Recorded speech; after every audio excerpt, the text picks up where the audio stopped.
Hello, hello, hello, and welcome to the Cup TV, the Currently Unnamed Podcast. Well, we put the real and the tea in reality, and you can always come to us first to quench your thirst. I am your girl Lana, your resident Eva Diva, and I'm here to give the tea, spill the tea, and drink the tea because you know I love me some tea. Her and y'all, I'm you know me, I got my cup mug because that's what I do. I have it. And you can get you one at LanaGsCreations.etsy.com. That link will be in the description below. And if you look to the right of the screen, there is a QR code. You can scan it. It'll take you to the shop. Buy your merch. Favorite the shop. Send me a little message. Tell me you like the shop. And then, yeah, that'd be nice. And then get your merch because we do ship internationally and domestically. So there are no excuses. Get your cup mug. Period. And thank you. And I'm David Healy, and I am not new here. I promise you. I've been here. It's just been a little while, but I'm coming out of retirement to talk about a lot of things. Absolutely. And we are here talking. We're doing something new, y'all. We are doing something new. We're trying to give you a week's worth of reality in a little bit of time. You know what I mean? Because I know sometimes here on this channel we do recaps, we do long recaps, and we do full thoughts and full views. That's not what we're going to do here on this reality rundown. We are really just giving you highlights of all the shows that we watch, some that's on the channel and some that's not on the channel. Because sometimes, every now and again, we do watch shows just for our personal enjoyment. You know, I don't have to talk about everything. But then now you do. I'm about to say, I guess that takes away the point of this show because now I'm watching it and I'm talking about it. But that's because I just like to talk. And so it is what it is. Mm-hmm. But yeah, we are going to give you a quick rundown on the week of, I guess, week 7 of the year. That's crazy. We're 7 weeks in this year. Wild. But we're talking all the shows that we watch and we love and giving you the highlights. So we hope you enjoy it. But before we jump into any of that, y'all know we're here trying to get 1,000 new subscribers by the end of the year. Some say June. I'm saying, hey, let's make it happen. So do what you do. Subscribe to the channel if you haven't already. We are giving you all things, or most things, competitive reality television. And now we're giving you a lot more because some things we haven't talked about on the channel we're going to talk about. So follow us and subscribe to the channel if you have not done so already, and we appreciate you. Follow us on our audio podcast links. Join our Patreon. Follow us on our socials at The Cut Pod on Twitter, Instagram, TikTok, and Blue Sky. You can follow David and me if you would like, but definitely follow The Cut. We would love that. And yeah, I think it's time to get into it because we got a lot to talk about. And I think we should just start off the way I would start off any show because the love I have with music. It's time for our singing and variety shows. I'm excited. We don't talk about this often on this channel. We don't talk about this at all. So we're gonna start off with not since American Song Contest. I think it was the last. I think American Song Contest was the last time we talked about a music show. So, and I love talking about that. So let's jump into American Idol because it's week 4 on American Idol. And I want to know, David, what are your highlights of this week? Because honestly, I have one. One that was a standout. I liked a lot of people, but one was my standout. Okay, we'll see if we agree on who that is. I had a few. So I think this season's interesting because for me, I have not immediately connected to anybody the way I did with Jamal Roberts last year. But I still really like a lot of people, but it's mostly women. Yes. And, yeah, like I think it's a girls' year. I think so. It has to be, right? I really hope so. And honestly, all 5, I had 5 highlights from this episode, and all 5 of them were were the girls. So I think we started out the episode. There was a girl named Ray. She comes in talking about how she's an American Idol super fan. And I'm like, okay, just because you're a fan of something doesn't mean you should be on it. Right. But she came out and she sang Natural One by Aretha Franklin. She did it pretty straightforward. She didn't add like a bunch of like frilly runs. Yes, all of that. She just did a very good straight up vocal. And I was really impressed. And part of me was like, oh, is this an homage? Since you're a fan, are you doing this for Kelly Clarkson? Because this was kind of like the standout performance from season 1 of American Idol was when Kelly did that. Yeah. So, I did you see this one? I did see this one. And I agree with you. Her voice was very, like, she was solid. She was so solid throughout her performance. And she didn't give us the frills and the runs and the all of that. But she just flat out sang. And I was like, okay, I want to see what else she can do. Can she give us some frills? Can she give us a little run? You know, but sometimes you don't have to, but sometimes you need to. And so I want to see if that's her range, that she could, you know, do it all. But solid voice. Like, I can see her going very far in the audition process and making it to Hollywood, to the live stage. But I just want to see what else she could do. I agree. Yeah. And she gave powerful chest voice too. Yeah. Which I know the judges appreciated that. My next highlight though was kind of the opposite. She did a more restrained, like I think really light vocal. Yeah. Her name is Bella Emery. She's saying, I'm a little crazy. I think it's Morgan Wallen. Choices, but all right. But it was still a really good performance. It was just her. I think she was playing guitar, and she had like a small voice, but it really worked for the song. My only concern is when she's on a big stage in front of like thousands of people, is she going to get swallowed up? Can she compete with the big voices? But I thought she was really good with what she was, what she was doing. And see, here's the thing. I feel like we have a space for smaller voices in this world because maybe she's not that stadium singer. Maybe she's not that, you know, pop star. I got to be on the stage with with 1,000. Maybe she's that performer who goes to festivals and she just makes you want to listen to her because I enjoyed her. I thought her. What intrigued me about her was how she was just sitting there with her guitar and she was just like, I don't know the song, but she was just singing her, you know, it wasn't loud, but her presence was very loud.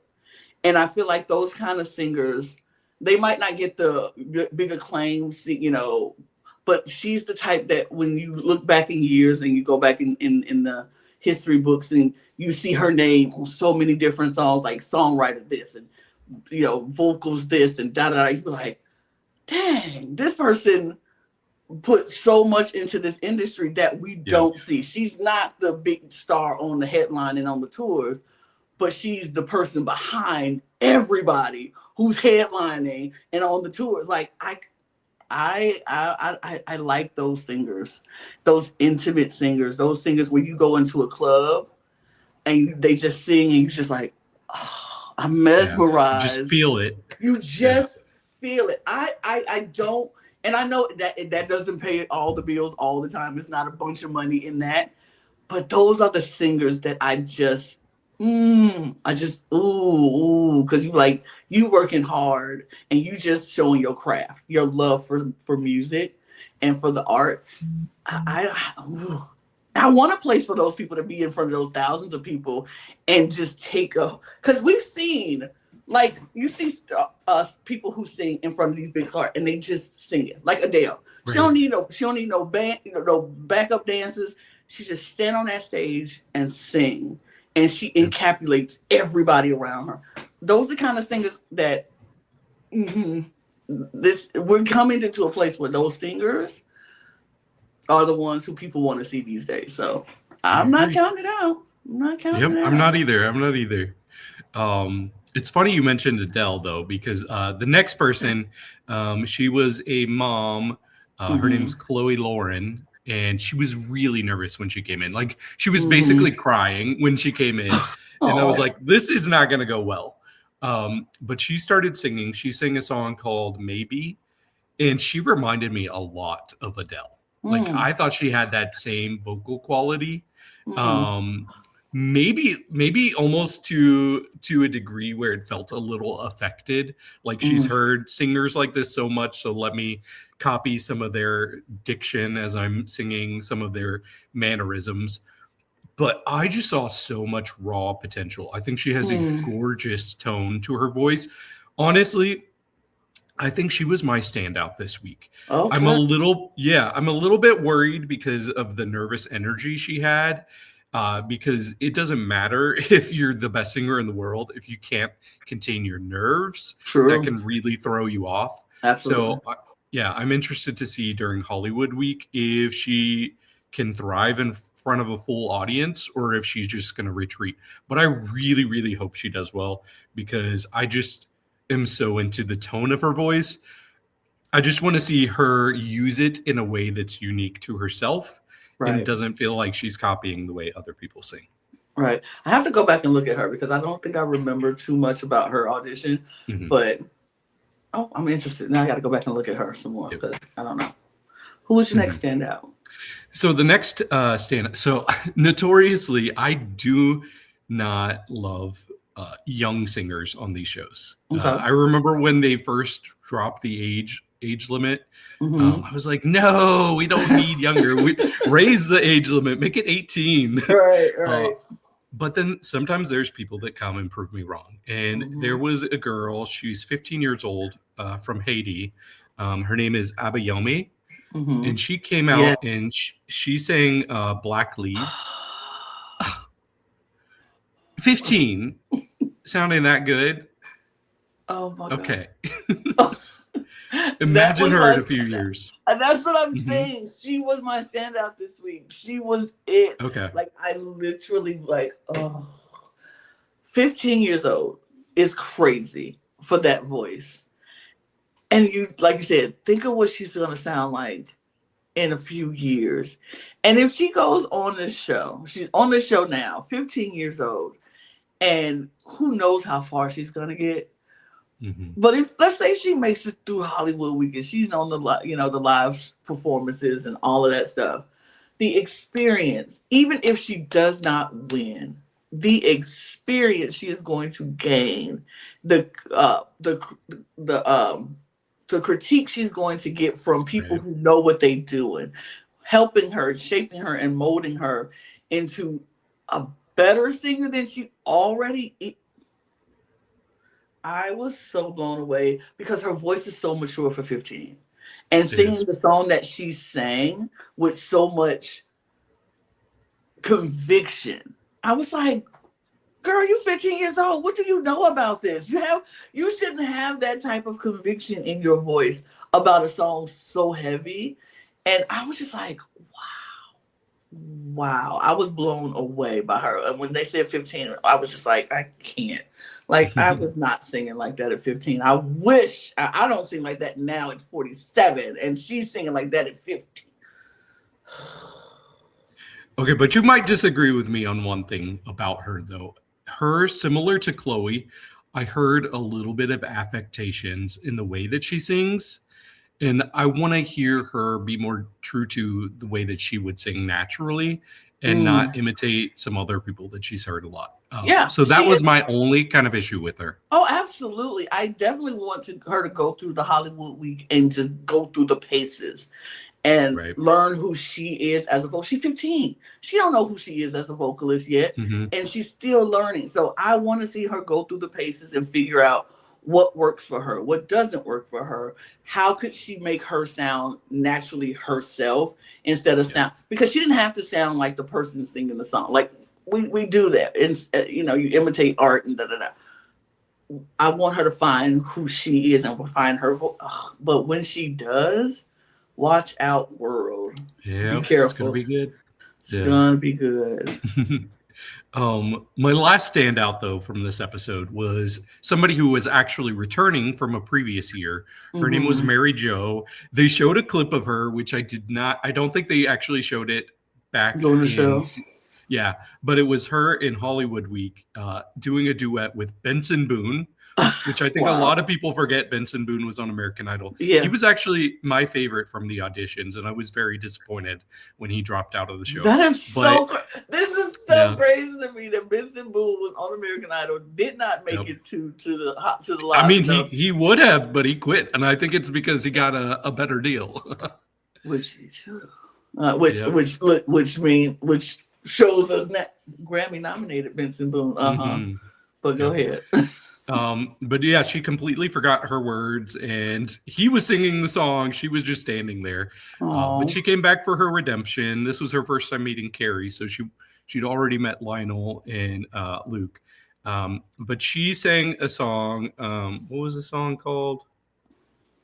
I don't think I wrote what it was called, but she sang really, really well, and it felt very reminiscent of like what's popular today. Like you have your Gracie Abrams, your Olivia Rodrigo's. She just feels like she fits in that vibe of like young modern singers who are very successful. So not my personal favorite type of singer, but I just really respected what she did, and I could see her having a successful career. Okay. I don't remember her, so I don't. I don't remember. I'll be honest. I don't remember her, so I'm gonna have to go back to see. Like I said, I had my standouts, and it was just like, and watching the show very like lackadaisical because I didn't like a lot of people in this episode. It was a lot of people. I was like, oh my god, I don't like this. But then the people who stood out, I'm like, oh, okay, I don't really like them. Oh, okay, but yeah, I'll go back and watch her. But yeah, I don't know. What's funny about this season so far is when they give somebody a golden ticket, they say, you're going to Hollywood Week. Right. I'm like, they never said that before this season. They never said Hollywood Week. They say, you're going to Hollywood. And then the people are like, yes, I'm going to Hollywood Week. And I'm like, what is up with this change, this weird change? And we finally got the answer. So they showed the preview for next week, and there's a twist. It's Hollywood Week in Music City. So they're going to Nashville. So that's why people have not been saying, I'm going to Hollywood. Because you're not.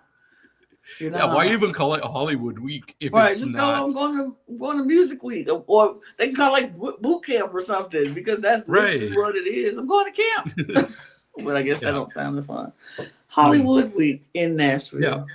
I'm excited to see it though, because I think this is where people really stand out. Like I've seen everybody already, or most of the auditions of the people that are going to go far. And so now they really need to make an impression and stand out from each other. Yeah.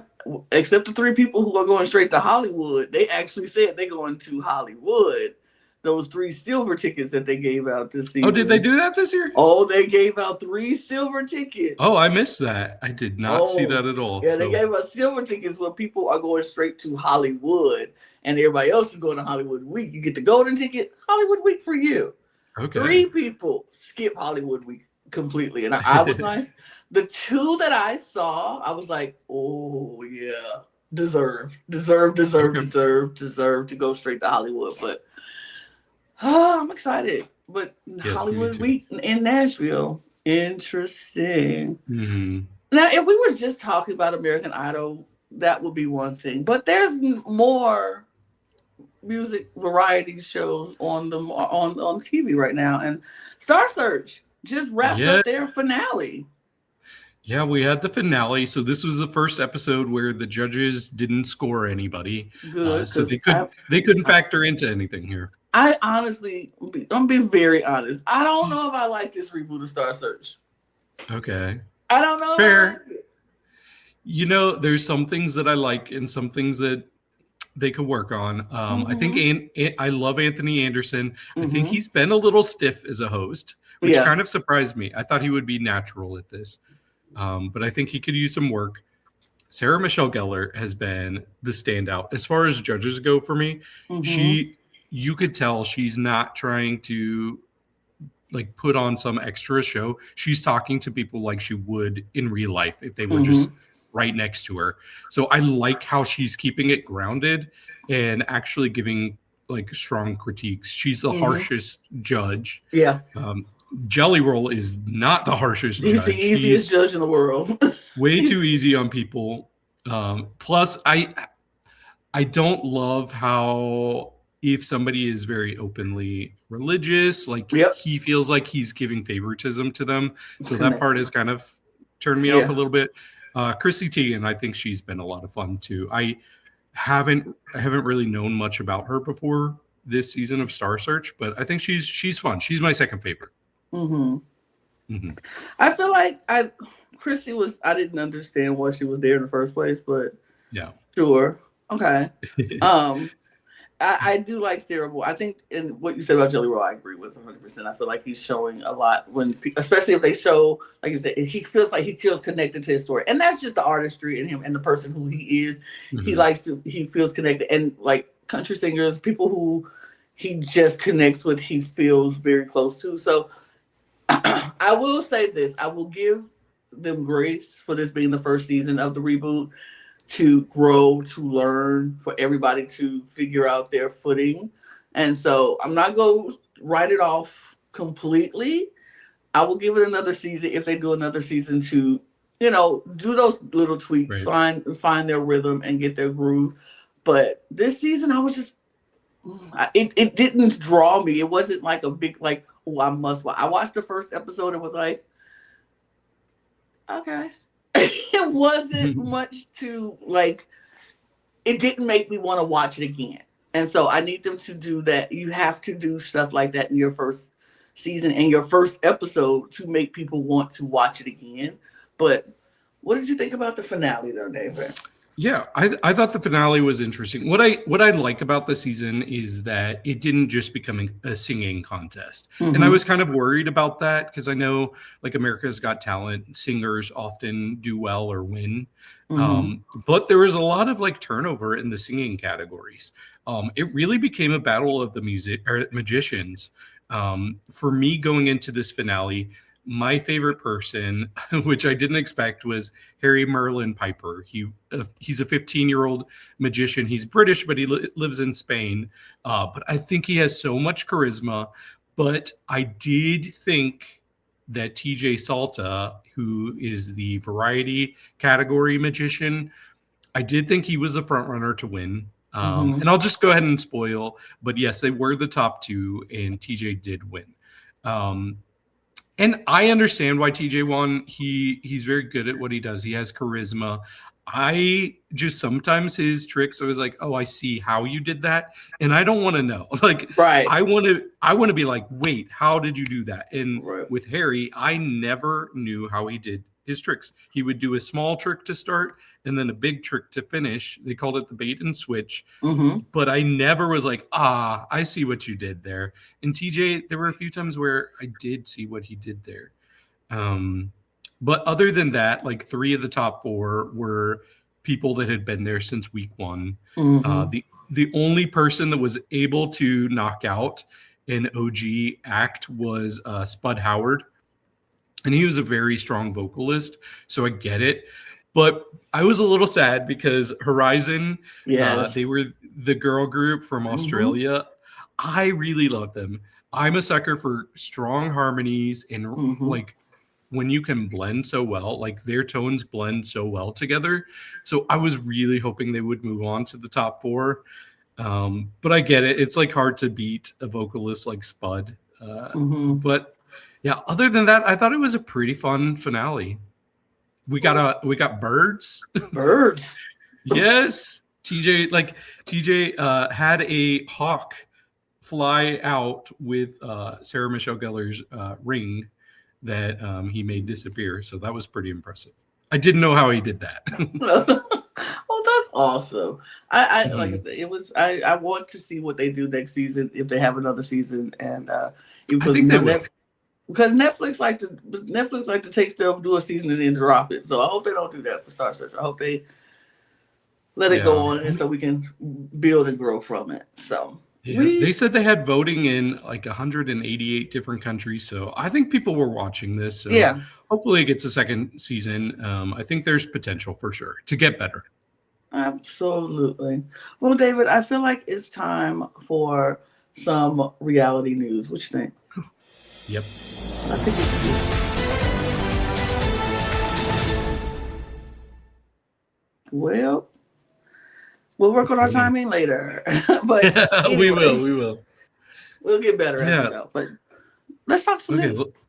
Let's do it. So I think one of the biggest things that I've been seeing on the internet this week is Reality Check, the America's Next Top Inside America's Next Top Model. Everybody's been talking about that on the internet.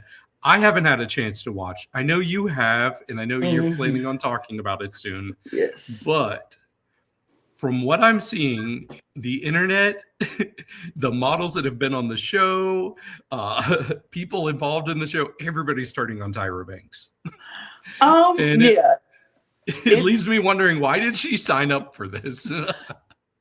See, here's the thing. I feel like she did it to try to have that redemption arc and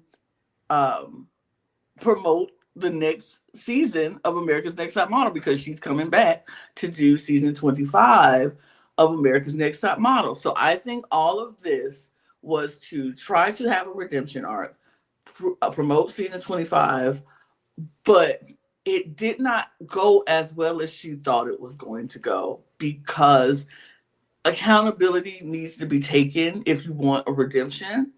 And I felt like her accountability, she fell a little bit short. Like, she apologized for certain things, but not for everything. And then the things that she didn't apologize for were huge things that you should apologize for. And so I'm going to talk about it when we talk about it on the show, when we do our podcast about it. But Tyra has a lot of explaining to do, and she has a lot of apologies to make, real, true apologies. And I don't think she did that in this documentary. So I even saw an article from Eva, the season 3 winner, my favorite, my personal favorite too. Taste, yes. Period.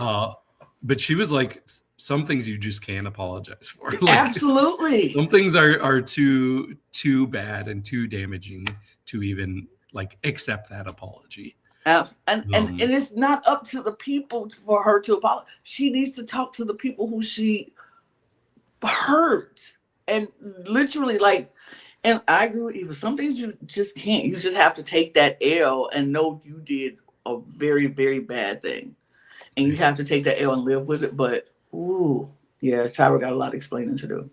Yeah, I'm very interested to see if this backlash is going to affect this 25th season and whether it actually happens, because some people might be like, you know what, we don't want to condone this. If this was a bad behavior, then what's to stop it now? Let's not even do this. So yeah, it's either that or people are going to watch to see if things have changed.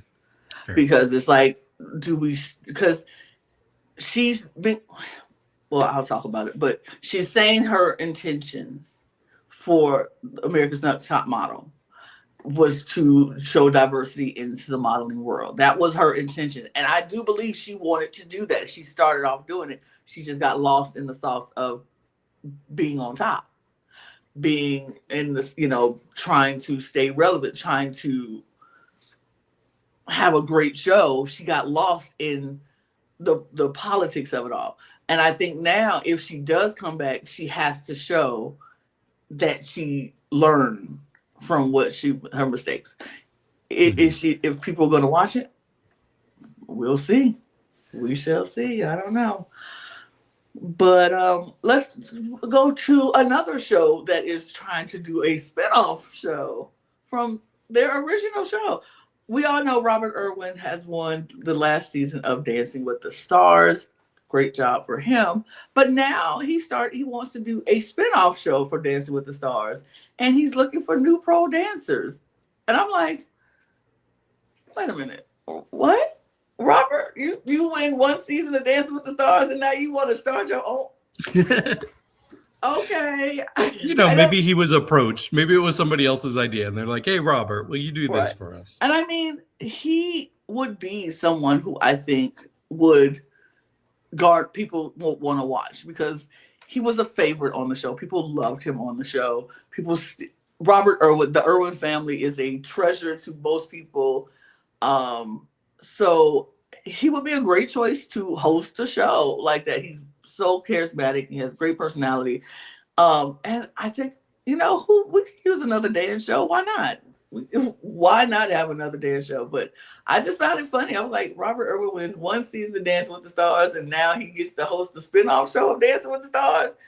Wild, but good for you. Yeah, I think he had one of the bigger pop culture impacts with his time on the show, because I don't watch Dancing with the Stars, but I kept seeing stuff on my timelines with Robert Irwin. I would see his performances, and I mean, he dances like a professional already, or at least some of his moves were so impressive. So it kind of makes sense. I'm kind of surprised they haven't tried to do a show like this already with pro dancers. It's a good idea. I think it's going to be a hit. Yeah, I'm excited to see what the show is about, what it's going to do. And look, we love to see pro dancers in competition because it's like, it's going to be good. These are pros. They know what they're doing. It's not going to be no amateur celebrity dancers. And you'd be like, oh, this week was painful because all of them are bad. This is going to be like, they know their stuff. So I'm here about that. I love a good pro. I think it's time to move on because we have more shows to talk about. Let's get into our social strategy.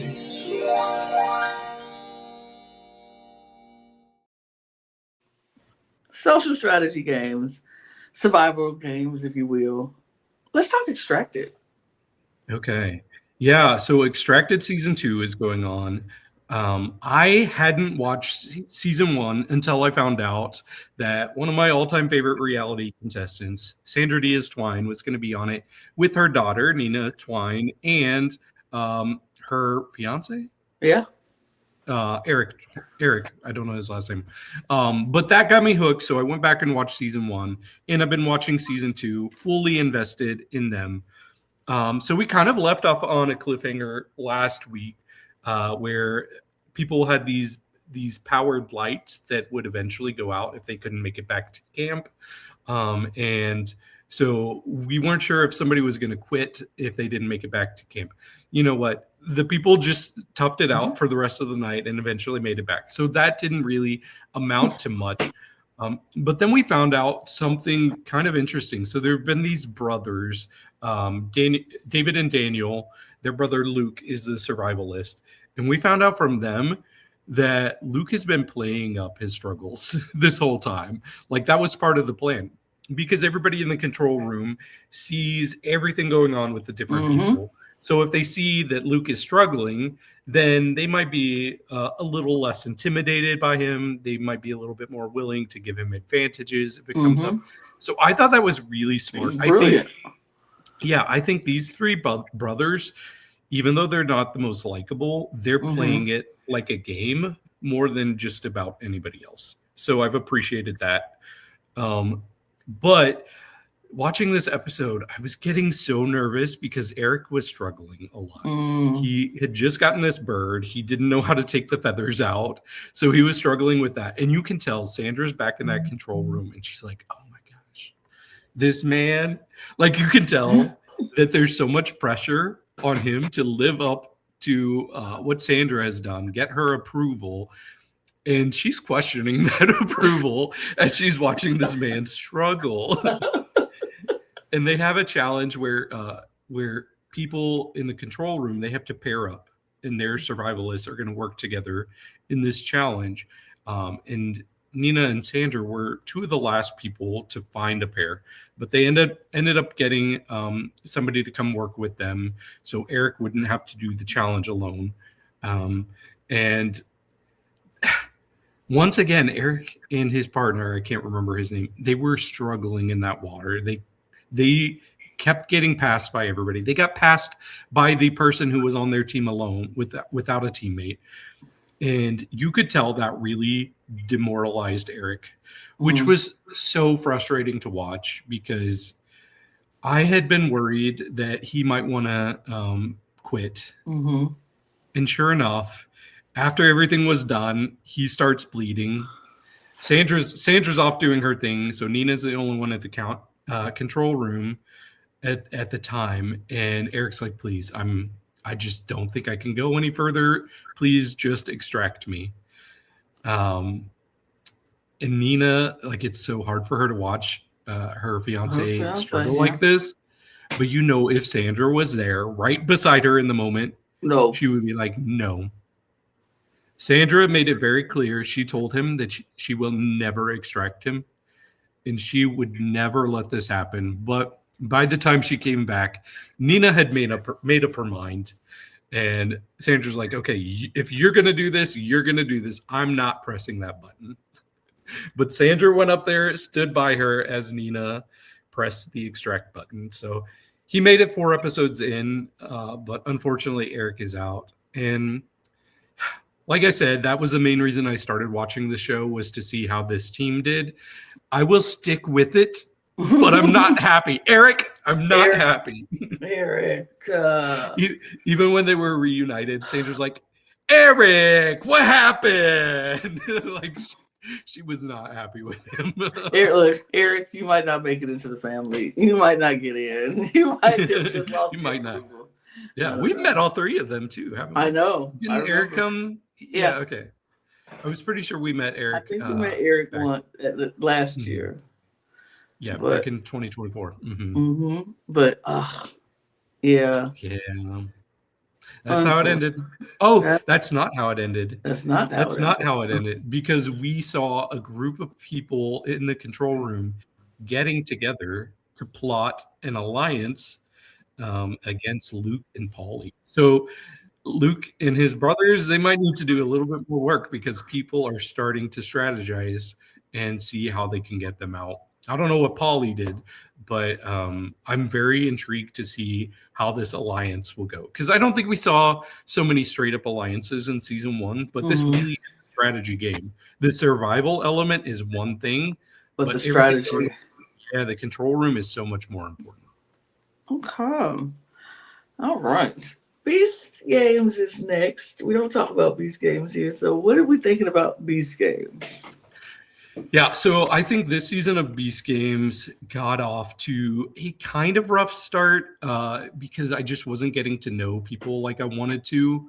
I love the Survivor episode, but up until, other than that, it had been a little bit of a struggle for me until last week. Last week was so good. I called you up, Lana. I talked to you about it. I told you everything that happened. With they all had $1 million. There was $1 million pot, and they had to go up one at a time and take some of the money out, or take all the money if they wanted to. And some people played fair, some people played dirty. But then they went to Saudi Arabia, and we knew that Monica had taken $500,000 and sold her coin that she can flip to double the prize pot. And she only told her boyfriend Jim, but we left off on a cliffhanger where August called her and was like, I know what you did. I know you sold that coin, and I'm going to tell everybody if you don't vote me through. It was a crazy cliffhanger, but you know what? That didn't amount to much. She just denied it. He tried to tell other people, and I don't think it really made an impact on how this round went.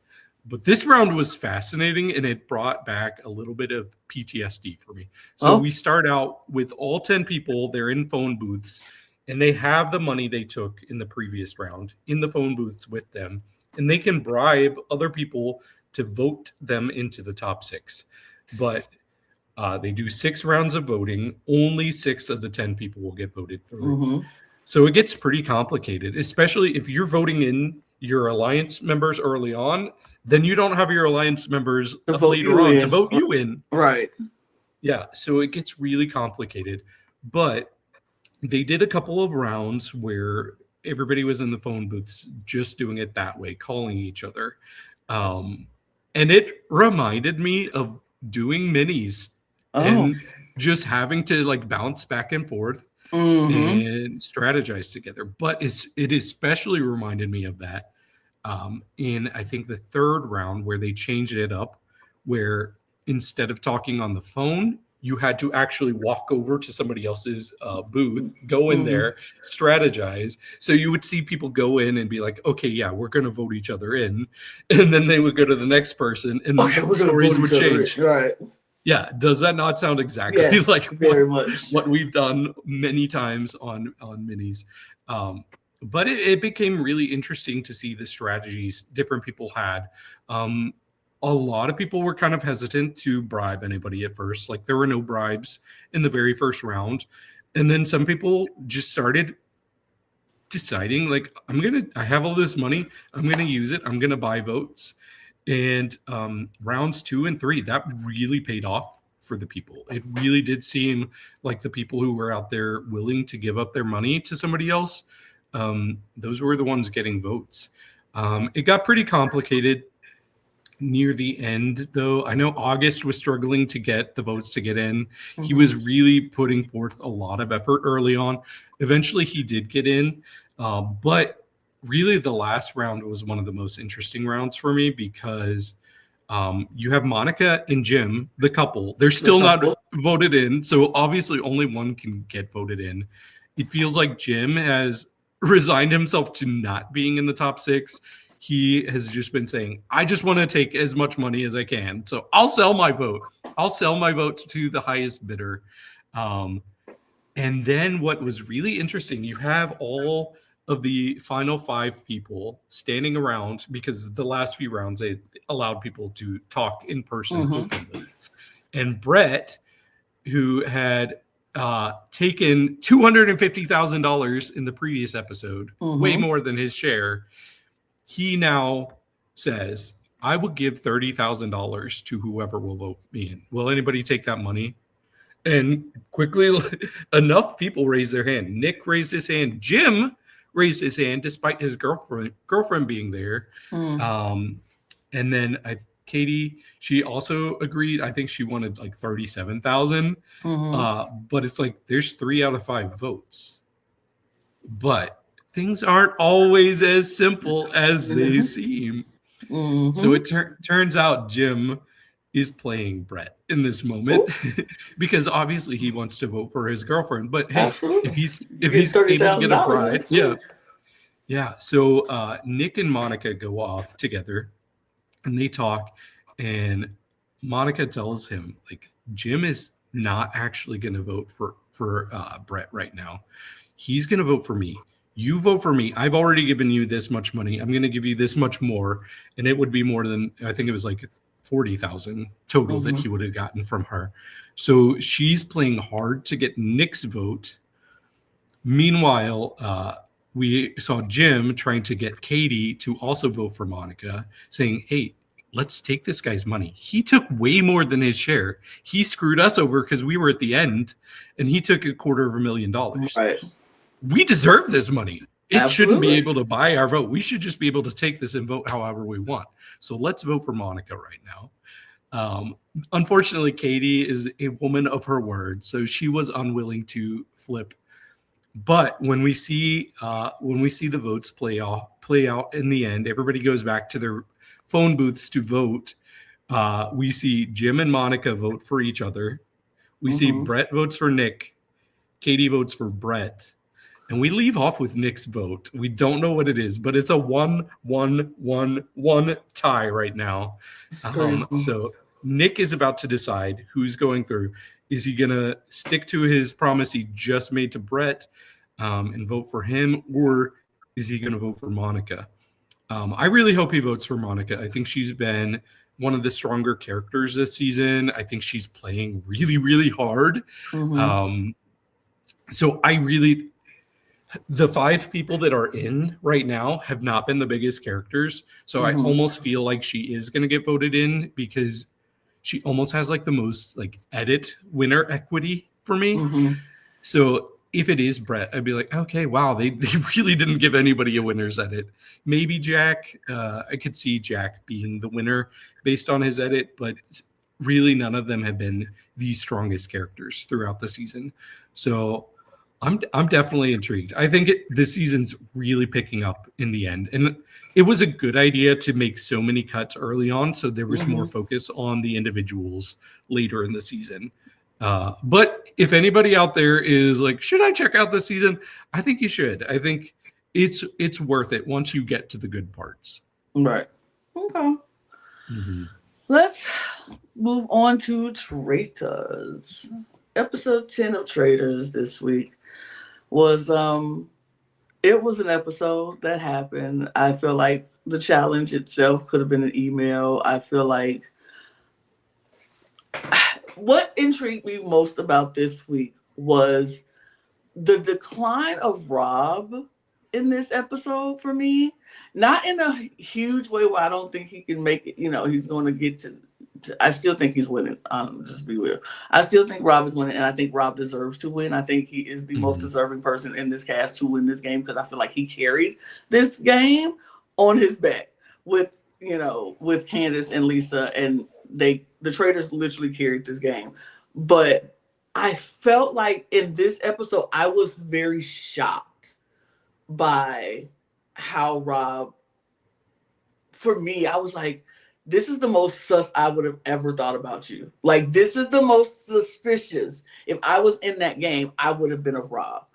And I was like, from the very beginning, it was just seeing how being a traitor affected him this late into the game and seeing his decline. And I was like, interesting, Rob. Interesting. I didn't think it would affect him like it did, but we see it every season with traitors when they get this far in the game, how being a traitor kind of takes its toll on them, because now you're lying to people who you like, right? And you have to look in their faces, the people you start to have a good relationship with, and you have to just continue to lie to these people who are looking. I think I said this on the recap, looking at you with these puppy dog eyes, like, tell me you're not a traitor, please. Like, you're not a traitor. And you're like, no, of course not. I'm not. I'm a faithful. And you're lying. That could take, human-wise, that takes a toll on you. But I didn't expect it to see it that bad in Rob, but it was interesting to see that. And throughout the entire episode, I was like,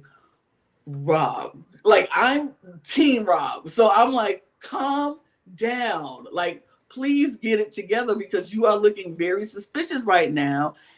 And it was bad. And to see that, and then to see this round table that happened, totally pissed me off. It was so ugly to me. I hated every second of it because I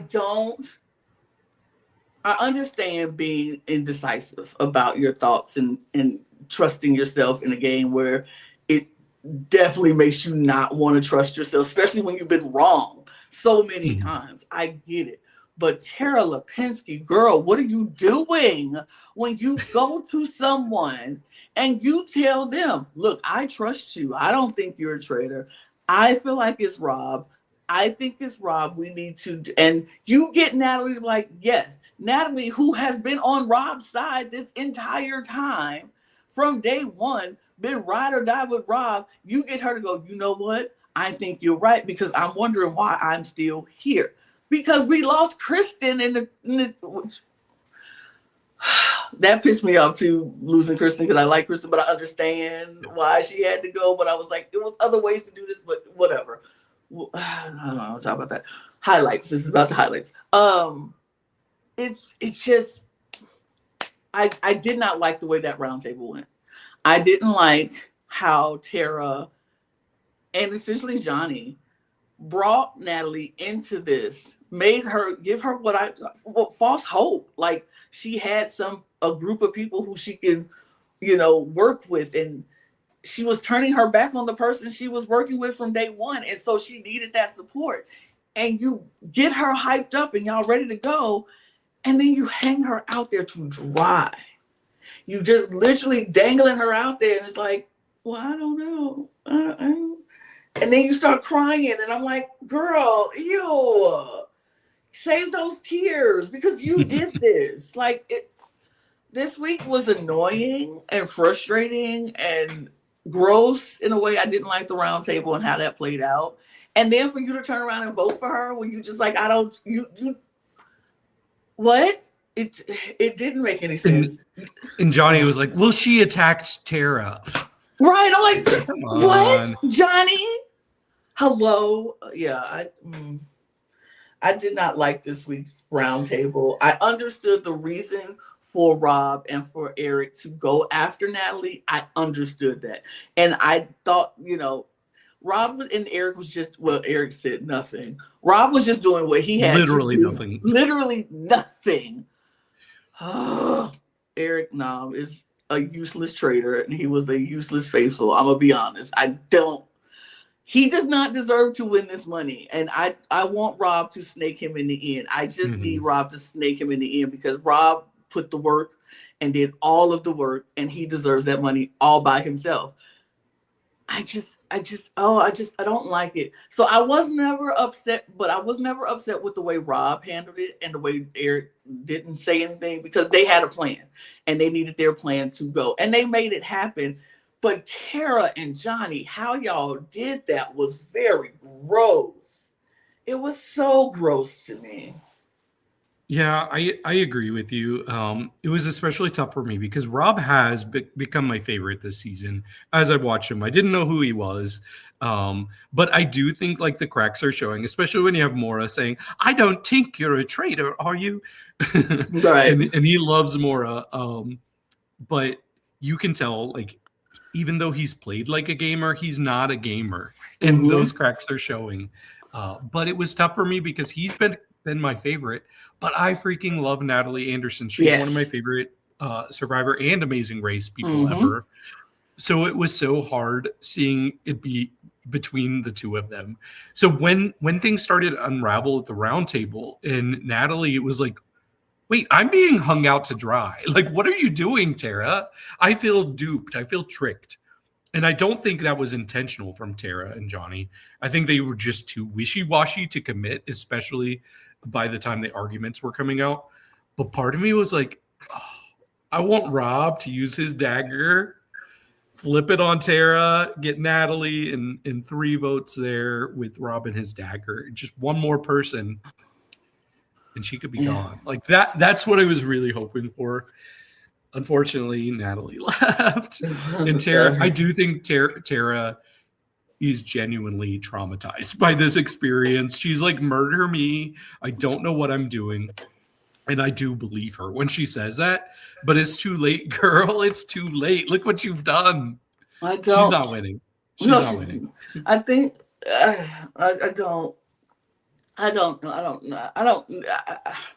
I will say this now, but I will reference this again later. I don't conform to Tara's tears. And if you know, you know. I don't conform to her tears. I'm like, you did what you did, and you knew what you did. Even intentional or intentional, you know what you did.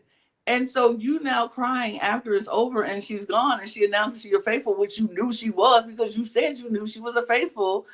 It just seems, I don't conform to that. I'm not moved by your tears, honey. It's like, I want to go home. We'll walk out the door. You can still leave. True. Nobody's holding you here. You wouldn't be the first person to do that. You would not be the first person to walk off. So if you really wanted to leave, you would leave. But you don't want to leave because you're still there. So no, I'm not doing it.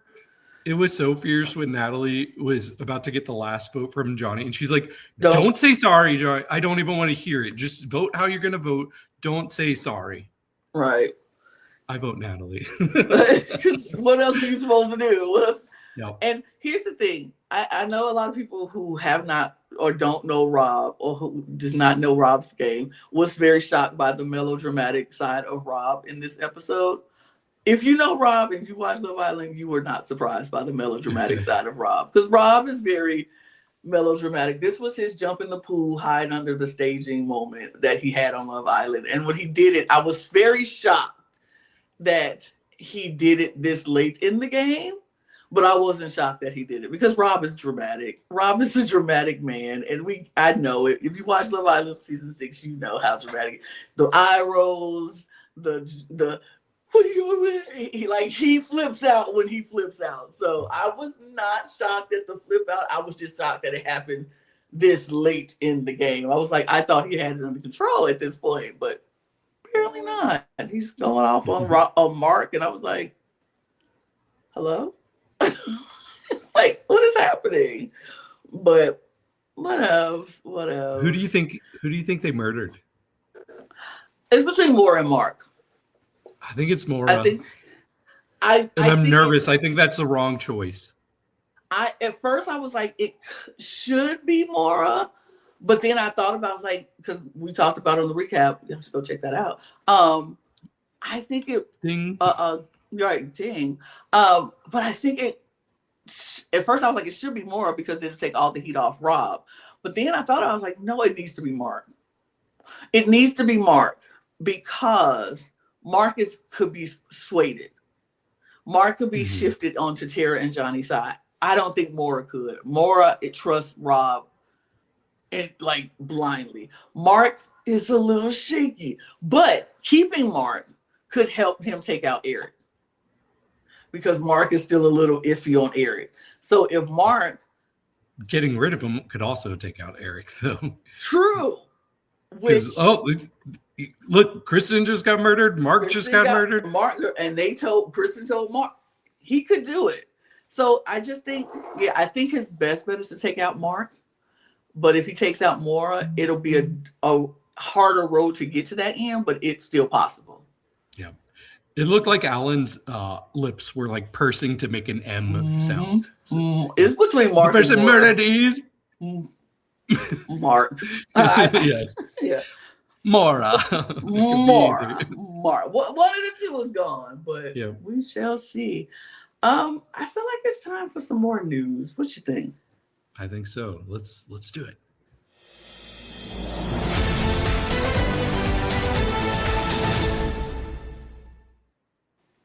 Love it better this time.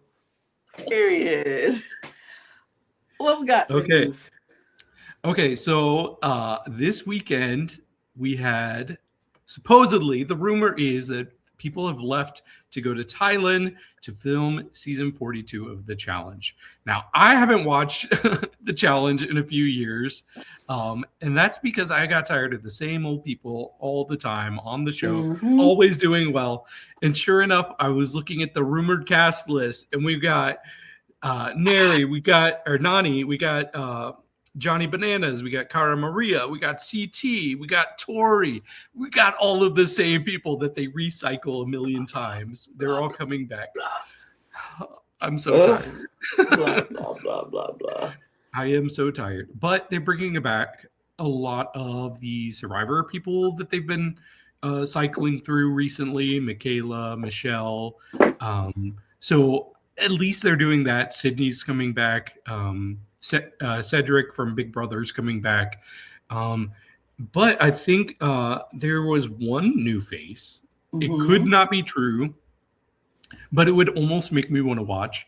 But it was Say from Survivor 48, and I love Say. Love her. Initially, Mary was also rumored on there, but Mary was like, I'm not doing the challenge. Plus, I don't think Mary would do it if Say was there. They're not friends. Right. But also Cassidy from Survivor 43 and Chris Underwood from season 38, Edge of Extinction. They are supposed to be on here, and they haven't done the challenge proper yet. They've only done the challenge USA. So I don't know. I like that they keep bringing more and more Survivor crossovers. Like if they want to get me back as a viewer, that's probably the way to make me in there. So I don't know if Say is going to be enough of a draw for me to go back to watch the show, especially when all these vets that have been doing it 30 times are on the show. Right. But it's an intriguing cast so far. And there's more names to come too. Yeah. But yeah. One person that's not there, though, was Josh Martinez. I don't know why he wasn't there. Huh. Well, because Josh Martinez is doing something else nowadays. He's stepped away from the challenge and he's going on a Telemundo show, La Casa de Los Famosos, which is mostly like Big Brother, and he's joining that right? Celebrity Big Brother, and so he's joining that cast alongside with Kenzo Nudo from Love Island season 5. And the other person from season 6 who can choke, don't like him. You know, I'll say Mr. Wish he had Janae, wish he was better than Janae, wish he could be Janae, but can't. And I hope he has the worst time experience on the show. I won't even say his name, but yeah, it's so basically a Mexican a celebrity Big Brother. He's already getting roasted on the show. They're calling him a Sheen Dominican because he is speaking broken Spanish, and they already calling him a Sheen version of That's Dominican. Funny. So it's already started airing? It has already started airing. Josh came in, I think this is the second week. So Josh is just coming into the show, but Kenzo and the other dude has been there. And yeah, I don't know. I haven't watched the show. I get my reviews from TikTok because it's a girl on TikTok. I will get her handle and her things for next week's show. But she is reviewing the show and breaking it down for us non-Spanish speaking people, and she hates that other man as well. So she is hoping, she is praying for his downfall and letting us know how we can vote him out. So that's what's happening. But Josh, I am happy to see Josh on another show other than the challenge and spreading his wings and doing what he do. And he was on Destination X. He was for a second. He was on for Destination a second. You X. talked to him. I did. I talked to him. Go check out my interview with Josh Martinez. It's on the playlist under Destination X. But go check that out. And he's great. I'm rooting for him. I want him to do much better than he did on Destination X. But being in a celebrity Big Brother, he won Big Brother here in the U.S., so I think he knows what he needs to do. So let's see how Josh plays. I'm excited. Okay. Well, something else that happened last weekend is the reunion was filmed for the years. So we're going to see that soon. We're going to see that this coming week. But apparently there was a lot of drama. People have unfollowed each other on Instagram. Apparently Colton Underwood has unfollowed Lisa. And Rob Roush has unfollowed Candace. So my guess is that they're going to get a tongue lashing from the housewives. One maybe deserved, one maybe not deserved. I don't know. Yeah, I think it goes. I'm interested. I'm gonna be honest. I think Candace and Lisa are going to be mad or be upset with Rob, and I don't know why. Because Lisa, you were a sinking ship, and somebody had to go.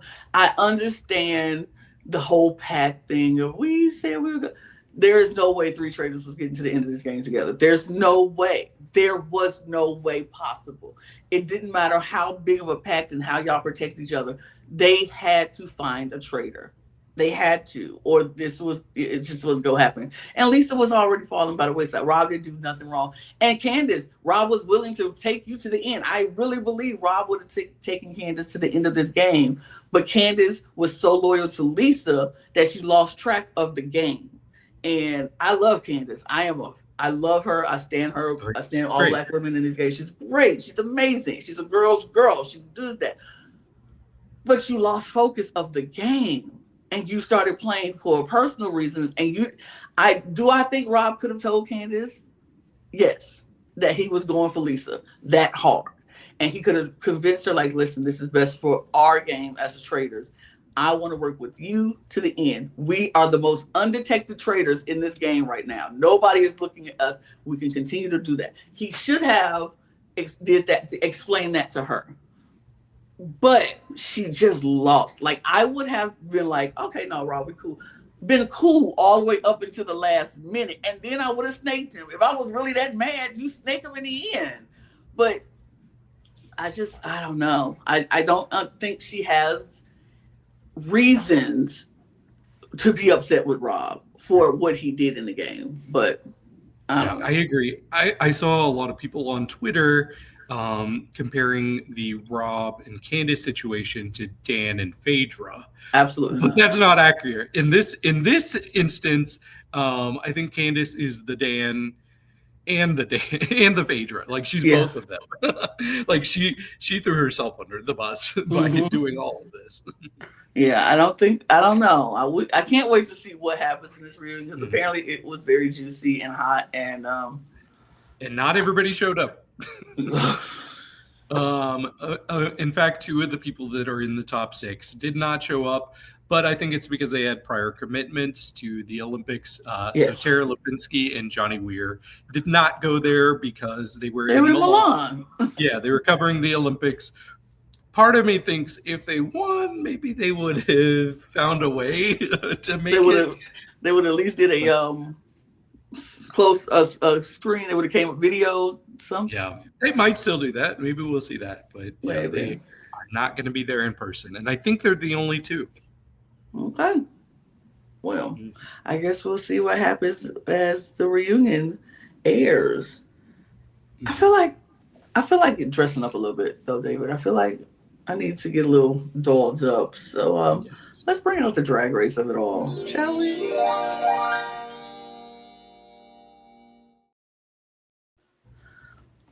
We are RuPaul's Drag Race UK versus the world. I watched this season. I'm covering the season. I'm loving I'm not. I'm loving this season though. Me too. Is it a hot take to say I think I'm liking this better than season 18? No, because I am. Okay. I like UK versus the world versus more than I like 18. I'm be very honest. Mm-hmm. Yeah, we had the girl groups this week, which I mean, I was excited for. I wish we had Minty there because I know she would have killed it. I think Melinda would have done really well too. But I was actually pretty impressed with these girl groups. I think of the 8 queens, I think the only struggle really for me, like some people didn't stand out as much as others, but the only struggle for me was Serena's cartwheels. But other than that, she was good. Other than that, everybody else was good. But I do think the team that we had that Fontana put together was the better team. In fact, if you switched Serena and Godland, that would have been my top 4 for this week. I like that. Yeah, I thought the girl groups was really fun and it was really good. But the drama of it all was not just the girl groups. It was the people who were at the bottom and the person who won the Chippy Tea. Because we had Kate winning the Chippy Tea this week. And Serena, Sminty, and who else in the third one? Good Lord, who was the bottom? Serena, Sminty, and Mariah. Well, Mariah was all in that bottom 3. Now, everybody Sminty and Zahira were under the impression that Kate, of course, was rocking with the UK girlies. Like, yes, UK girlies are here. One of them will win. One is in the bottom. Easy, right? Well, Kate is very United Nations at this point in time because her and Mariah have been talking, which, you know me, I love a good powwow between us girls, and I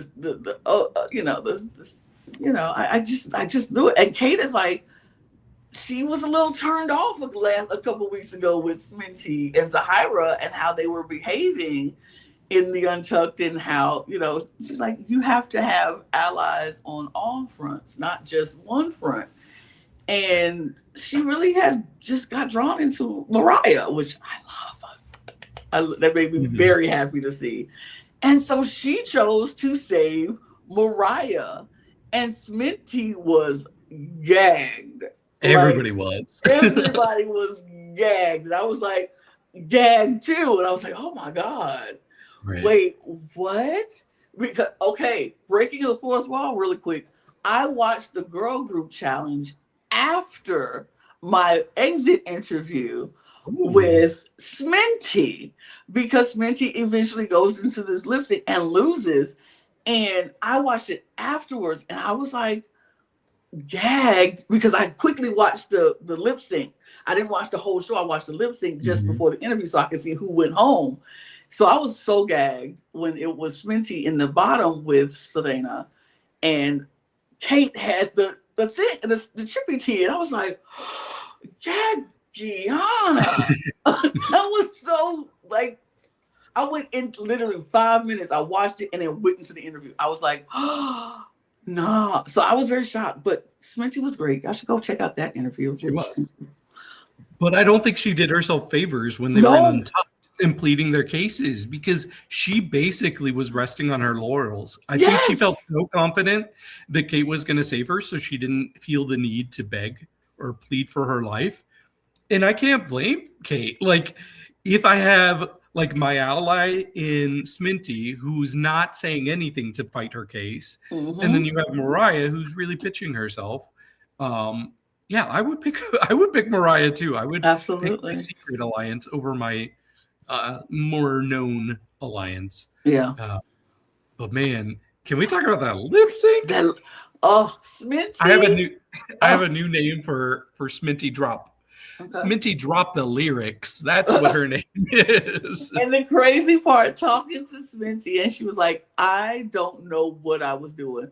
I would turn my back at the points that I knew the lyrics and then face the judges when I didn't know the lyrics. And I was like, whoa, it was crazy, because I felt like Selena's performance was a little hectic and chaotic, and but she knew the words.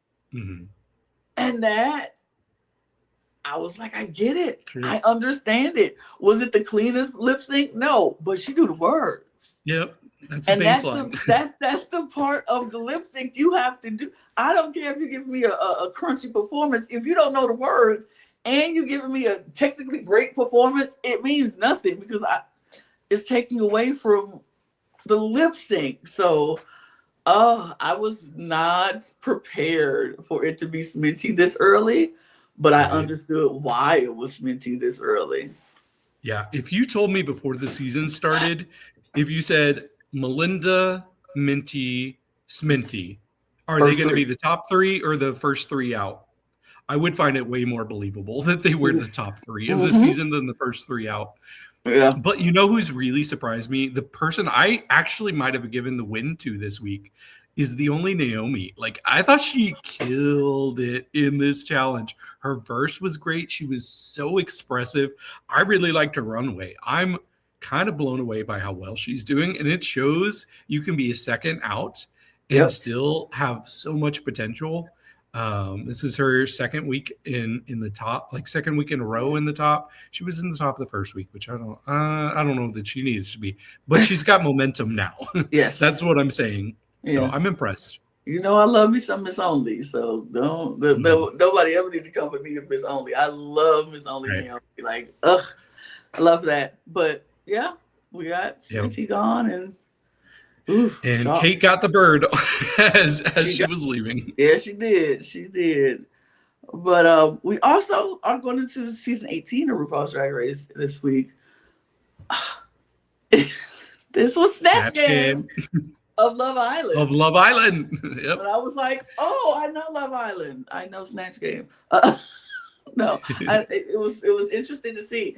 A lot of times, I'm gonna be honest, Snatch Game is not usually my favorite part of RuPaul's Drag Race, because especially since they started doing all this Snatch Game of Love, Snatch Game of Newlywed Game, Snatch Game political elections. Like, I don't really, because the formula of Snatch Game is not broke.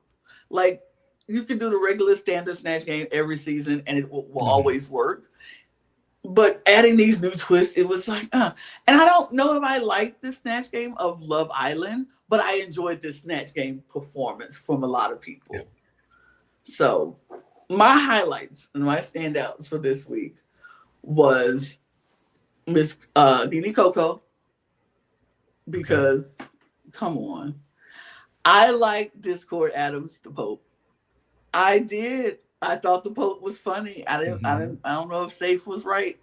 And I liked oh my gosh. Drew Barrymore, Mikey.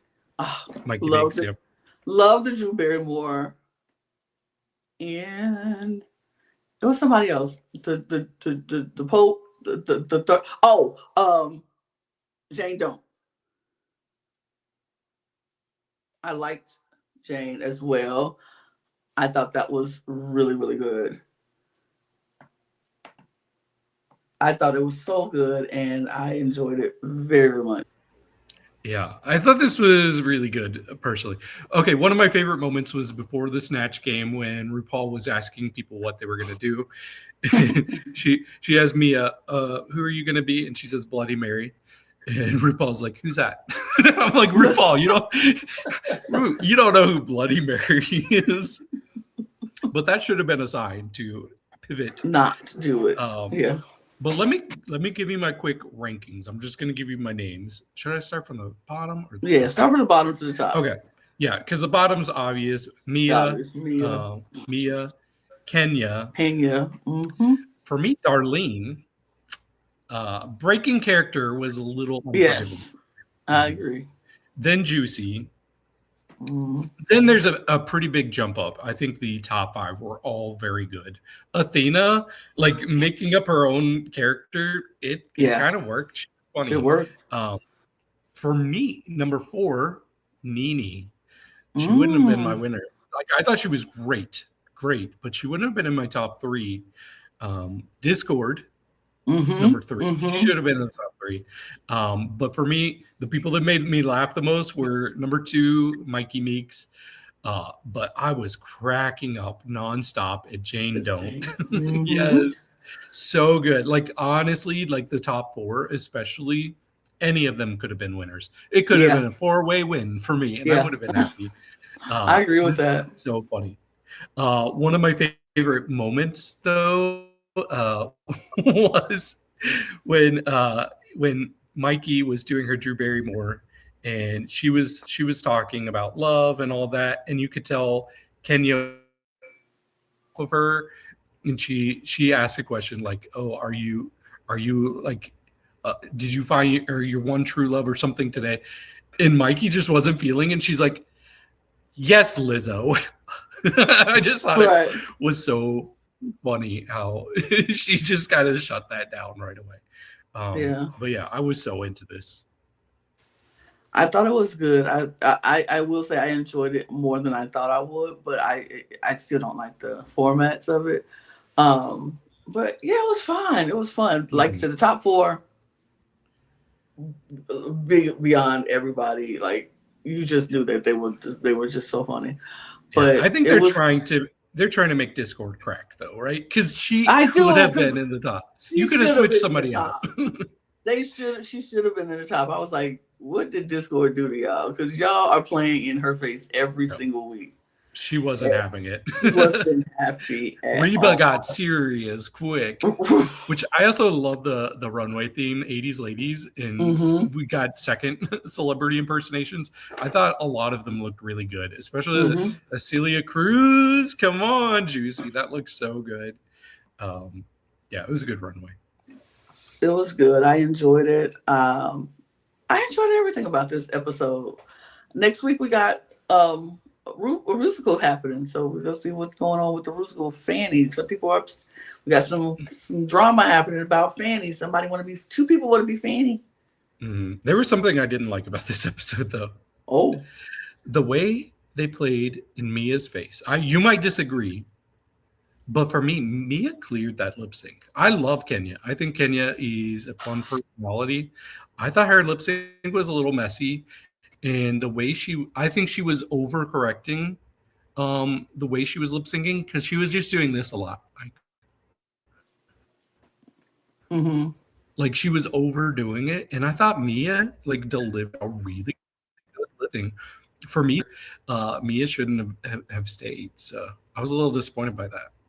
Mia dropped some words though. She dropped words. I did not see that. She dropped the lyrics. I saw that from Kenya. Her mouth did not match the words. I saw it from both of them. Like she dropped lyrics too, and I think it was more of what shocked me. Because see, this is what shocked me. I thought Mia was going to be a lot more like her dancing was going to be more music, like the musicality of the song was. She was going to be hitting it because she's a choreographer. I thought she was going to be hitting it, and she wasn't. It was kind of just like a real smooth and like. When she wasn't hitting the words, she was looking into the camera. And I'm like, oh. But when she was, I don't know. It felt, I understood why Kenya won. I could see them taking it either way, honestly. Both of them missed words. Both of them But I think, True. I don't know. I think it could have gone either way, and I would have understood it. But usually if it's close, which I don't think it was. Personally, I do not think it was close at all. I think it was very clear. Mm-hmm. But if it was close, you usually go with who has the better track record. And Mia has a win. She's been doing well. So I think Mia should have stayed. But she's been one of my favorites recently. So maybe I'm biased. But man, I was disappointed. And she would have killed it in the musical next week. I know it. It'll be interesting to see, but we won't see it, unfortunately. Yeah. But I think it's time for more news because there's a lot of news happening in this Drag Race world. So let's talk about some news. Let's do it.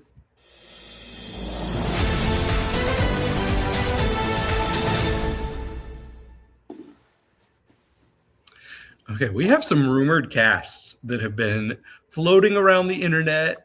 They started last weekend, but I think they're getting more finalized. But we know that we have Drag Race Latina Royale coming. It's also been confirmed now that we are getting Canada's Drag Race All-Stars. So let's talk about that. Do we have some images of the rumored cast? We don't. Okay, that's fine. So because I want to save it for the actual channel. So that makes sense. Okay, so let's talk about Latina Royale first. I think they're doing something kind of similar as we saw on Slasian Royale, where the home base is putting up some really strong contenders, and I'm a little bit nervous for the rest of the world. We have people like Madraka, we have Regina Voce, we have Eva Blunt, we have Horacio. So all four are finalists. All four of them are extremely strong contenders for that crown. And we do have strong contenders from the rest of the world too. For the first time, we're going to have somebody competing on their fifth show, and that's Alexis Mateo.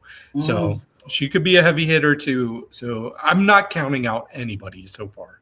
Absolutely not. Nobody should be counted out because you just never know how these competitions are going to go and who's going to come in ready. And some people who think they're ready may not be so ready. So, but Canada also is bringing their fire. They are, yeah, and they've confirmed online the judging panel. I think it's the panel for the whole season. It's only going to be 6 episodes, but it's Brooklyn Heights, it is Priyanka, and it is Jimbo. And Priyanka and Jimbo are probably my top 2 favorite queens ever on Canada's Drag Race. So I am thrilled about this. And the cast has a ton of my favorites too. People like Bethia, like Near Enough, like Michaela Couture. A lot of finalists on that as well. I think it's going to be a very strong season. And they even managed to supposedly slip in an American Drag Race contestant. We have Jackie Cox, so that'll be interesting to see her compete against all these Canadian queens. So, have you seen the list? I did. I saw the list. I was like, oh, Aurora Matrix is on that list. I was like, okay. I'm just saying, I'm very excited. Tiffany Anko was on this list. I'm just saying, look, we have had a very good relationship with Canada's Drag Race, and I love the fact that a lot of the girls who are rumored, we're still, everything's alleged information here. It says so right there. That we had relationships with these girls and they've been on this podcast. And so I'm so excited to get to watch some of them again and then watch some people who I've never watched before. So I'm thrilled for Canada's All-Stars. This is what I wanted, and so I can't wait for that to happen. And this judging panel eats down. Like, hello, you can't get any better than this. So I'm excited for it. So yeah, I agree. I do think it might be a little uneven because there's rumored 9 queens, 6 of which were finalists on their seasons of Drag Race, including Sammy, who just revolving door going. I think it's a little too soon for Sammy, but we'll see. So it's 6 finalists plus Jackie Cox, who was top 4 and was a semifinalist on her season. And then you have Juicebox, who was the first first out ever on Canada's Drag Race, and Tiffany, who was second out. And I really hope those two have a fighting chance and they're not just being cast to be out early again this season. So I'm a little nervous, but we'll see. I'm not that nervous because we saw on All Stars, in last All Stars with Irene the Alien, she was out early too, and she made it to the end of that. So I feel like just because you got out early does not define who you are on Drag Race. And I think the growth from each season that you were on, you learn and you do better. And I don't think your placement matters when you come into an all-star season. You could do really well and then be out early. Very true. So I'm not basing it on those things. So I just hope. I'm optimistic, and I'm just happy to see these girls back at it again because I enjoyed them before. So, me too. In more news, let's step away from the queens and get into the kings, because King of Drag is back. It has been renewed for season 2, and I could not be more excited to do that. I'm excited that we get to have the King of Drags back. I loved the first season of King of Drags. I'm excited for it. And if you're out there and you're a drag king, it's time to get those applications ready and get them in there, because we want to see you out there doing your thing, and we can't wait to talk about it, because we will be talking about it on our drag channel at the Cut Pod on YouTube. If you don't know, that link is in the description below. We're going to talk about it. And special treat for all of you all, we're going to be talking to the co-founders of King of Drag and Reverie coming very, very soon. Like, I didn't even know this. Yes, dropping the bomb. Me and Logan are going to be talking to the co-founders of Reverie and next week. So it's going to be out. So we're going to talk about the renewal of King of Drag and everything else. So we're excited. We're excited. We love King of Drag. And so I'm excited that we get another season of it, because it deserved another season. I was starting to get nervous because it wrapped last summer, so it's been quite a while since it's been out, and it never got that confirmation of a season 2. So I was starting to think, wait, is this just a one and done? That's not right. That's not fair. So I was very excited when I heard this news. I really enjoyed the first season. I would like to see how they can up the game for season 2. I think there's a lot of room to improve. Maybe throw some more money at it, because it got a lot of viewers.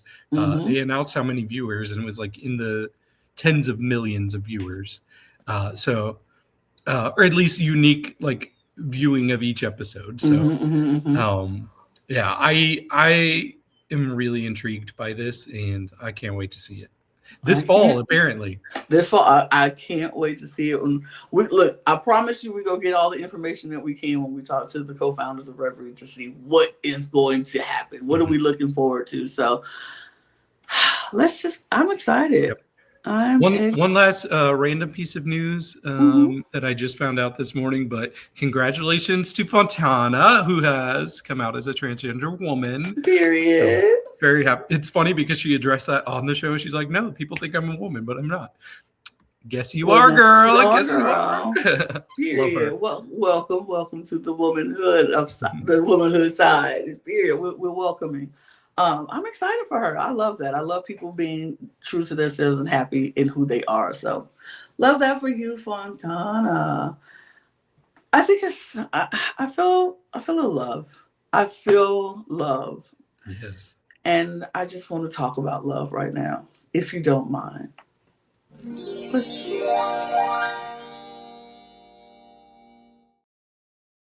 We're in our dating era, in our love show era. We're going to talk quickly about Love Island, because we are in the final week of Love Island UK. And All Stars, right? All Stars. Yes, we're in the final week of Love Island UK All Stars. And we haven't talked about it on this channel because I didn't know if I wanted to. And it was a little FOMO for a minute, and then it was like, oh no, I realized why I don't want to talk about this show. Because it's so draining. It is so draining. I have watched the entire season, by the way, y'all. I have watched the entire season of Love Island UK All Stars. And it had its moments of really good. It had its moments of really frustrating. It had its moments of, okay, this was not necessary. And now we're at the end where we are getting more people are finalizing, like, this is the couple. This is my couple. These are the people who I want to leave this villa with. I'm just going to say it right now. I'm very biased. It's very Scott and Leanne up in this house. If you give me, I need Scott and Leanne to win this. I don't know if they are going to win this because the UK public is weird sometimes. And the way that their journey has been, I don't know if they're going to win it. But I feel like they deserve to win it because I feel like they are the couple who have gone through the most. Yes, a lot of it was Scott's doing. Yes, Scott was the one who was messing up, and he put Leanne through more than necessary that was needed. But I feel like that is why they should win. They have gone through the trials. He's been picked. And let me just point this out to everybody in the public. Y'all better recognize that every time Scott had to choose somebody, he chose Leanne. Every time he got to choose, he chose Leanne. And every time somebody else got to choose Scott, they chose him. He never chose them. He was chosen by them. But when he had the choice, he chose Leanne. So all this, is he genuine? Is he a game player? Is he a game player? Yeah, I do. I think he probably did come in this game in the villa, not really expecting much because he's been on so many shows. And if you don't know, because I know you don't know, David, he literally left his season of Love Island, his original season, heartbroken because he was with somebody. She went to somebody on Casa. And I don't think the person he ended up with was ever going to be it. Mm-hmm. But he left that show and literally went right from that villa to the U.S. villa. And he left on the U.S. villa. And he was only on the U.S. villa for like a couple days in that villa. He didn't last long in the U.S. villa. And then he left that villa going right into Games. And he was only on Games for like 2 or 3 days. So he never, so he went from villa to villa to villa and wasn't really there for a long time. The longest time he's been with was on the first season, his original season, and then now on this season of All Stars, because he did those 3 shows right in a row. And then he did Perfect Match on Netflix. He gets around. He does. And even on Netflix, he walked off of that show. Like he wasn't even on that show, but maybe a couple days. And so he really doesn't, and then that show was filmed last year, but it just came out this year. And so it's been like 3 years since he's been on TV filming. And so since his last real long extent on a show. But now he's on this show with Leanne, and I think he didn't expect to actually find a connection. And now he has, and he doesn't know how to deal with it. He doesn't know how to handle the emotional part of the relationship. So yeah, he put her through the paces. Somebody else picked him, and she was feeling like, she's 28 years old. She's like, I am done playing these games. I don't do triangles. We're done. He crying in the bed like, oh my God, I lost her. And he don't know why. He don't know how to handle emotions. So yes, I am very much a Scott Leanne true, like I'm biased. I mean, I got my Nicolandria shirt, Scott Leanne, y'all understand. I was about to say, move over, Nicolandria. Oh, absolutely no moving over. They don't move over, they stay right here. Now I ain't gonna never get no Scott Leanne t-shirt, but I got a Nicolandria t-shirt, period. And Leanne has been through it with these girls in this island. Let's talk about the girls on this villa because they are wild. The girls have not been her friend. I'm just going to say that. Y'all are not her friends. Y'all say y'all her friends. Only person on that island who I can say is truly her friend is Lucinda, which is crazy because Lucinda is not somebody who I want to be her friend. But she is the only one that's been true and been real about everything. Because Belle, you have been the worst person on this villa. And I liked you from the beginning. This is where I'm pissed off, because I liked you at the beginning of this. Now, you are the worst. You are the worst. You yelled for 40 days and 40 nights when Lucinda took Sean from you. Yeah, because you were gone. And you yelled for 40 days and 40 nights about them and how they snaked you. And yeah, I was on your side for the first day because, yeah, the way Sean handled that situation with Lucinda and Belle was horrible. And he could have done it better. But you yelled for 40 days and 40 nights. And we didn't need that. You had your moment the first night, and that should have been it. You yelled at Sean, you yelled at Lucinda, and you should have moved on. But you continue to harass, and you continue to scream, and you continue to bully Lucinda and yelling at Sean all over the villa. It got boring. It got tired. It got old. And then for you to turn around when Leanne, your friend, who has been crying to you about how she wants Scott to open up, how she wants Scott to be more open, wants Scott to say something, feel something, be more emotional. When she feels pushed into a corner to break things off with Scott, you take that 30 seconds to say, I kind of like Scott. Hello? It ain't even been a whole day since she broke it off, and you like, Scott, can I pull you for a chat? We've been eyeing the whole time. Hello? But then you get mad when people call you out for you jumping in on Scott the second Leanne say, I'm going to pull back. But she your friend. Oh, okay. It's crazy. No, you are wrong. You're wrong. We had home visit this week. Well, not home visits. We had home calls, family calls this week. And Leanne's friend Cass came through. She came through and was like, listen, Lucinda's your friend. She's the only person that's your friend. Belle is not your friend. Because Belle made a comment. Belle made a comment to Sammy in the house, and she said, because once Scott broke it off with Belle, because he did, because he wants Leanne. He only wants Leanne. Every time Scott chooses, he chooses Leanne. He only wants her. And when he broke it off with Belle and was like, no, we're not doing this anymore, Belle made this statement. He knows what he wants. And after, once they get out of the villa, in a month's time, he go break it off with her, and he go be in my DMs. And you know what I'm gonna do? I'm gonna leave him on red, blocked. And everybody was like, "What you mean? He go be in your DMs, no one say it should have been you." And so now Leanne now knows this information because her friend tells her what Belle has said, and Leanne is like, "Okay." Now Leanne, being a Black woman, has to hold herself a little back because the last time she was on Love Island, she got a lot of hate when she left the villa. A lot of hate for just speaking her mind. So she has come into this season not talking so much. She's like, you can see, you know how when you can see the anger like simmering beneath the surface of someone. Yep. That's Leanne right now. She's like, I know I can't say nothing because if I say something, I'm gonna be the angry Black woman. They gonna come for me, they gonna cuss me out, all that stuff. But so she's trying to keep her peace and kind of keep her composure. So she's not saying much. And a lot of people are taking that as has no backbone or being spineless.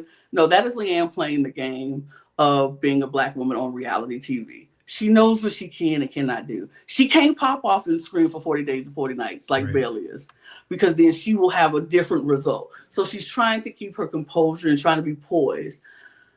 But Scott don't have to do that, and he doesn't anymore. He doesn't do that. Scott is taking his privilege of a white man, and he is using it to pop off in place of Leanne, and he doesn't mind doing that.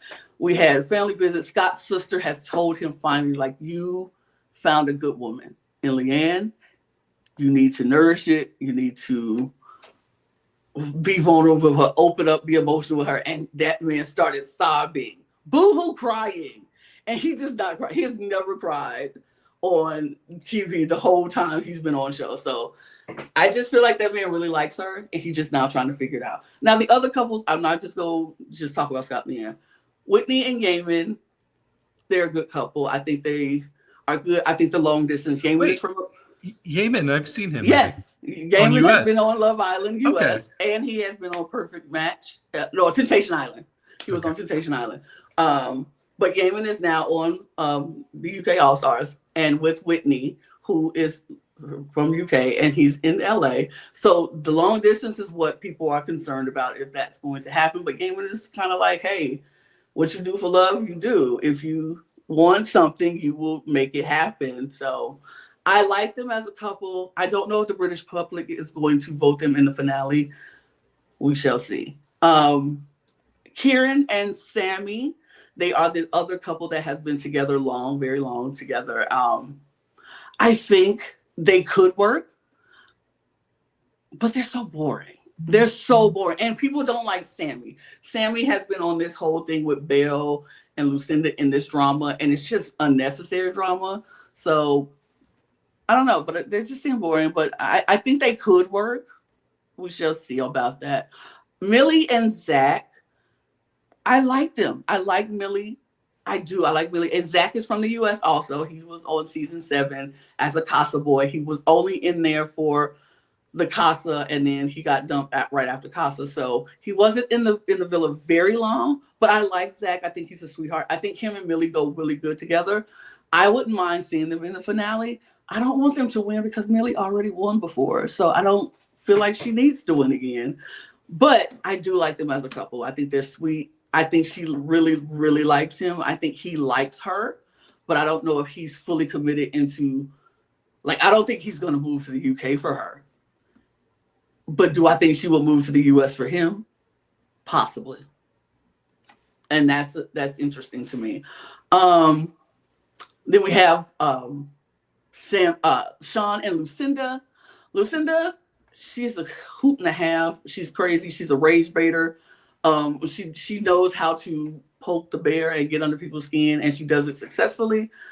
But I do think her and Sean's relationship is a little bit more genuine than I thought at the beginning when they first got together, because I thought that she was playing him because she just won games, Love Island games, and she was not with the person who she won Love Island games with. That was just, and it's been rumors that she got a sugar daddy going on out there somewhere and right now. So I don't know. I'm not sure about Lucinda and Sean, but I do think they're a little bit more genuine than I thought in the beginning. We shall see. Do I want them in the finale? I don't know.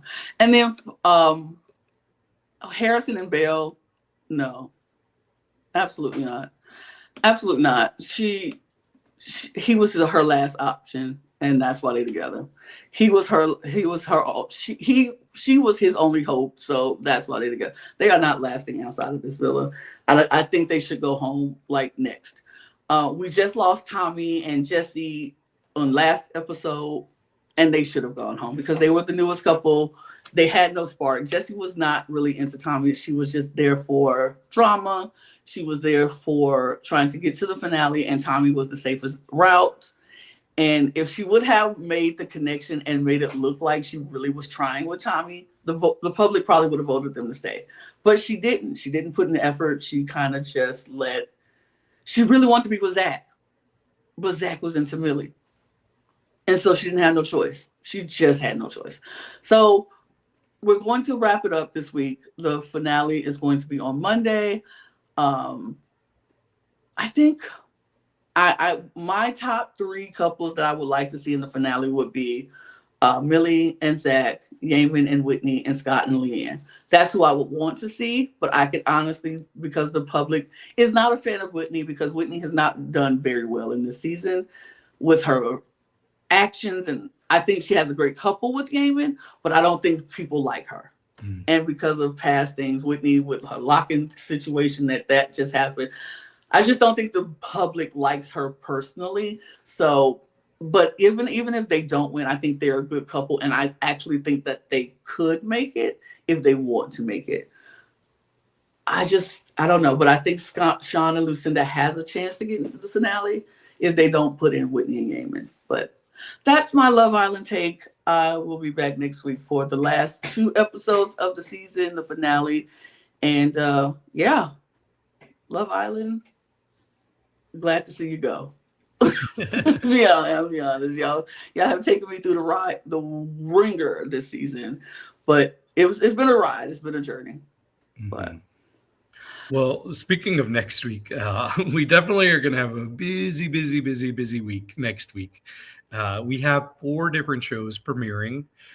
So we're going to have Australian Survivor Redemption, the 12th season of Australian Survivor, new host. So we'll see how that goes.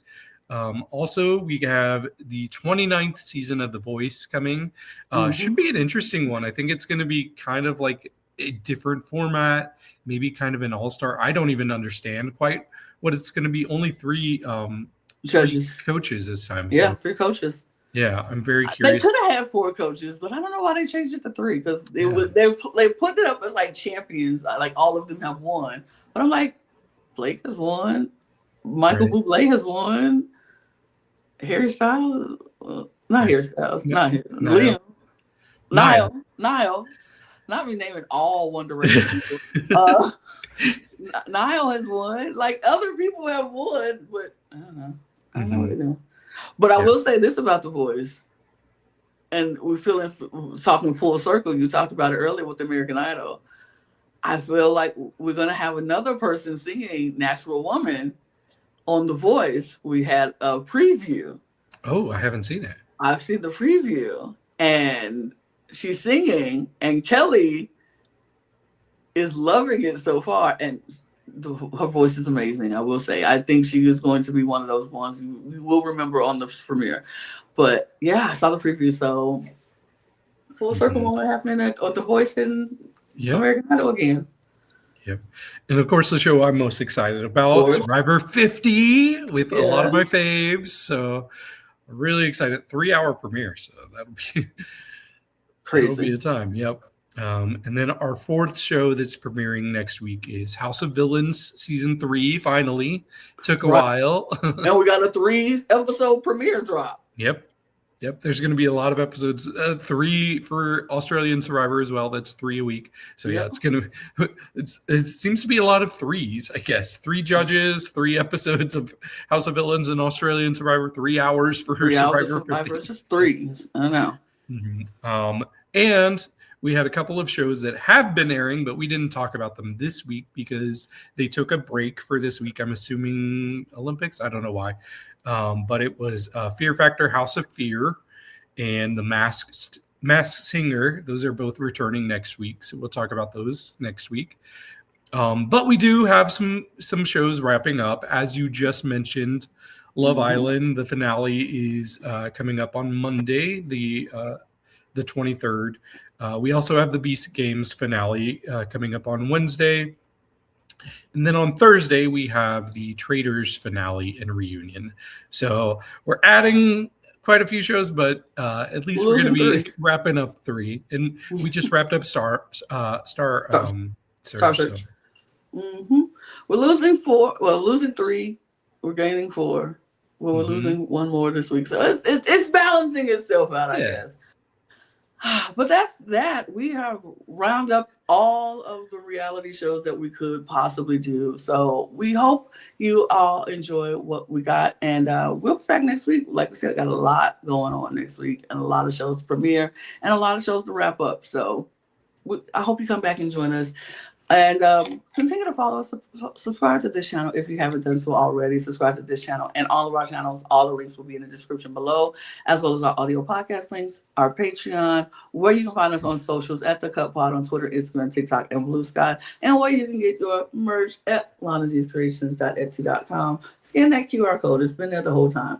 And we're going to get out of here because we got more stuff to do. We got more shows, more content to create. So you can just watch the next videos that we have going on. And we will see y'all next week.